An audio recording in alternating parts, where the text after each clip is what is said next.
Okay, so welcome to AfricaNext. AfricaNext Flash Conference on Politics, Technology, and the Constitution. In celebration of the presentation of the report of the Constitution Review Commission to the President a few days ago. Normally we are in unconference mode. I'm sure God wants us to remain that way, because we were supposed to have a featured speaker, the Executive Secretary of the Constitution Review Commission, Dr. Raymond Atuguba, whom the Chairman of the Commission, Professor Emeritus Fiajo, consistently referred to as God's gift to Ghana, in which many of us agree. Unfortunately, Raymond was bereaved, I believe, this morning. Raymond lost his father, and in point of fact, with all due respect, I want to dedicate this session to Mr. Atuguba the Elder. We have around this table, and also online, first of all online, I would say one of Ghana's leading social media activists, Mr. Julius Sowu, reaching us from London. Our other featured speaker is a young, funky man, Mr. Kobby Graham, who worked as the social media officer for the Constitution Review Commission. In fact, I'm very, very happy I had a small part in these aspects of the Commission's work.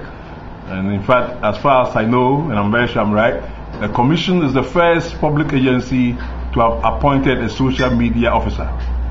There are a lot of people, I'll introduce them as they come in. But Julius, you we cannot see.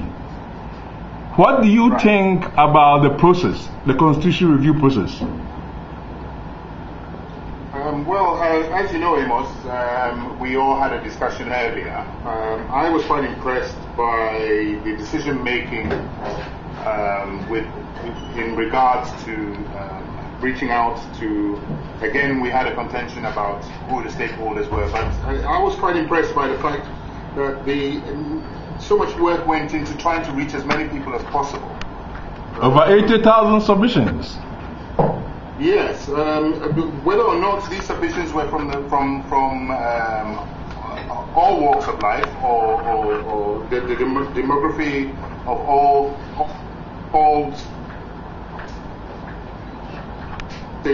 yeah, I don't. Is still issue of debate. But like we talked about earlier, it's a learning process, and I was quite impressed. Okay, but I repeat again, what is your hesitation that it might not have been representative enough? It might have been elite based. Yes, I mean, I went to the site and they made a lot of they made some emphasis on the fact that they reached out to the diaspora, for instance, and I expressed again in this conversation earlier. I said there was a meeting held in London on the 11th of May, I think it was May or March. Now I'm quite active online, and I didn't hear anything about this meeting. I was not consulted. I would say that as a member of the diaspora out here, I was not consulted. But do you normally get announcements from the Ghana High Commission in London? How do you get announcements? This is another bone of contention, because many of us out here would say that the mission failed us in that sense, because the outreach work is not as it should be. And I'm being polite. Okay, so maybe you didn't hear about this consultation on in London. But I have somebody on my wall who said he was at a consultation in Hamburg. In fact, he says he was the only person who made a written submission to the commission in Hamburg. And most of the people in Hamburg were talking about getting lower duties for their cars and so on and so forth, which were perhaps not exactly constitutional issues.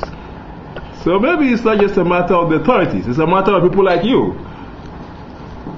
You are untypical, you are too active. Yeah, I had this discussion with somebody again, and the thing is, we have groups with agendas who obviously have connections with, let's say, the mission. I'm not saying this is the case, but I mean, I've noticed in the past that when there are consultative issues, in the diaspora specific, I can't talk for Ghana. There are certain groups and individuals who seem to be able to get the information when needed. But I'm talking, as all of you know, for me, my interest is getting the information to as many people as possible.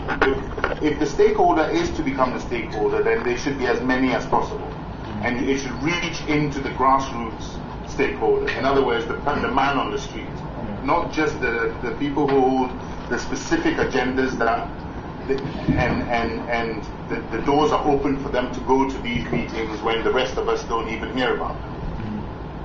Okay, I'm going to say the Executive Secretary was supposed to be here for very good reasons. He cannot be here. I'm sure he would have said that, for instance, it was not even 100% that they could go for these international consultations. Kobby now coming here. As someone who was working at the Commission at the time, I do know that with London in particular, there was a lot of there were attempts to reach out in London.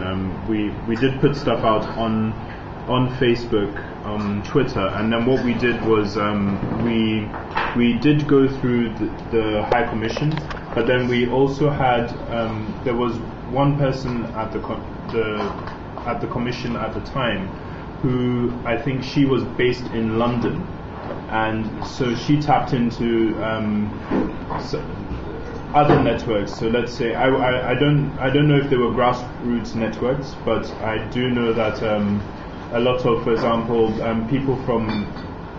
younger people from let's say SOAS and other universities were definitely reached out to through, I think, African Caribbean societies, etc., etc. But that was the kind of reach out that was done in London.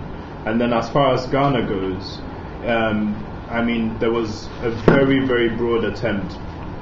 I dare say some of perhaps the biggest in a long time, to reach out to everybody across all walks of life. So this involved actually going out into every single region, having 2 town hall meetings at every single region, and I was at a good maybe 7 of them, and the number of people who came forward with suggestions, we're talking people who a lot of people didn't even understand English, and they would speak in their language, and then it would be translated and officially recorded, and they got to ask questions directly to the commissioners, and then that was actually put on TV, so that every single it was shown live on TV. It was shown live on TV, and then aside from the fact that there was the kind of mobile telephone project to reach out to every single person with a mobile phone in the country, so I know that at least in Ghana there was a huge attempt to reach out to people from all walks of life, but then abroad, it depended on where